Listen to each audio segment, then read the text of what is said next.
Benson, we got Martha the McSally online. She's going to tell us what she's been doing real quick. Great.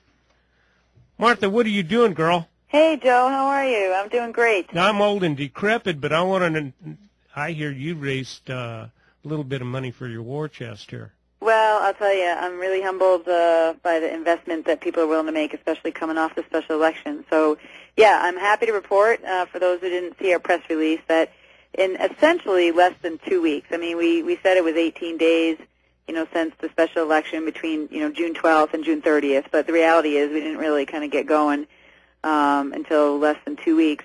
In that short period of time, $141,000 came into our race, which just really blew a lot of people away at the national level.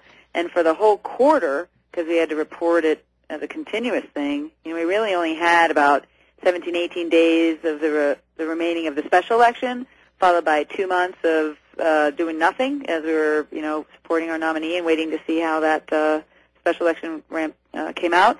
And then just these 12 days of the new election, we raised $247,000. So pretty amazing that people were willing to invest to fight for this seat, and I'm really humbled by it. So we've gotten attention now that CD2 is in play at the national level, and that's shown by the investment that people are willing to make. I consider it an investment, not a contribution, because they'll get a good return on it. I'm confident of that. Now, where are you going to be this week, my friend? What's your schedule? What are you doing? Yeah, sure. A lot of people have been asking the schedule, like, where's Martha? Why isn't she out doing a million things?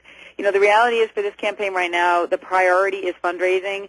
We're competing now with an incumbent and a big machine on the other side, and so we have got to be able to compete with that. 141 is great, but we have $1 million we have to raise total.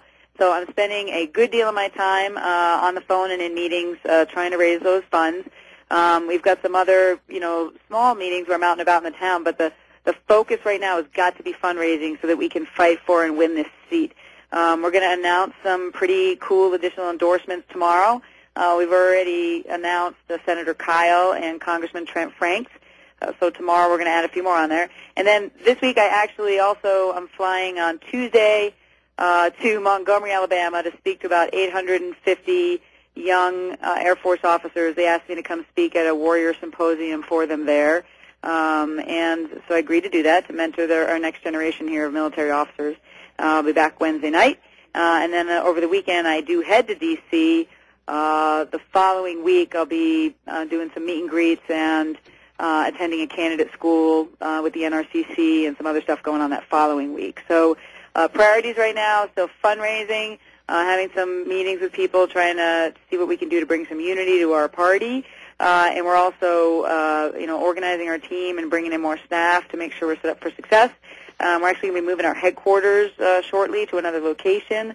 I just ask people to be patient and don't consider or don't confuse activity and progress. So, I'm not doing 5 to 8 events a day running around the district right now, because we've got to get those funds in order to show that we're going to be able to compete with the other side. Well, all righty. This is fun for me because you're bringing on more staff. So you're going to let me know where your headquarters are so I can go over and irritate the new people, right? Exactly. We will. We had a wonderful location there on 22nd, and we really appreciated our hosts, our landlords, but we need some additional space and specifically some offices for staff to work in addition to volunteer areas, and so we'll be announcing the location and the move date and the grand opening here in the next few weeks. So, yep, we'll let you know for sure. All righty, girl. Well, thank you so much, sweetie, for calling in, and I'm telling you, I'm interviewing other pilgrims, but you're still number one. All right. Well, I am honored to be your number one pilgrim there, Joe. I really appreciate it. All right. Let's go get this one. All right. Let's get it done. I'll keep you posted. Thanks for letting me on. Thank you, Martha. All right. Take care, Joe. Bye.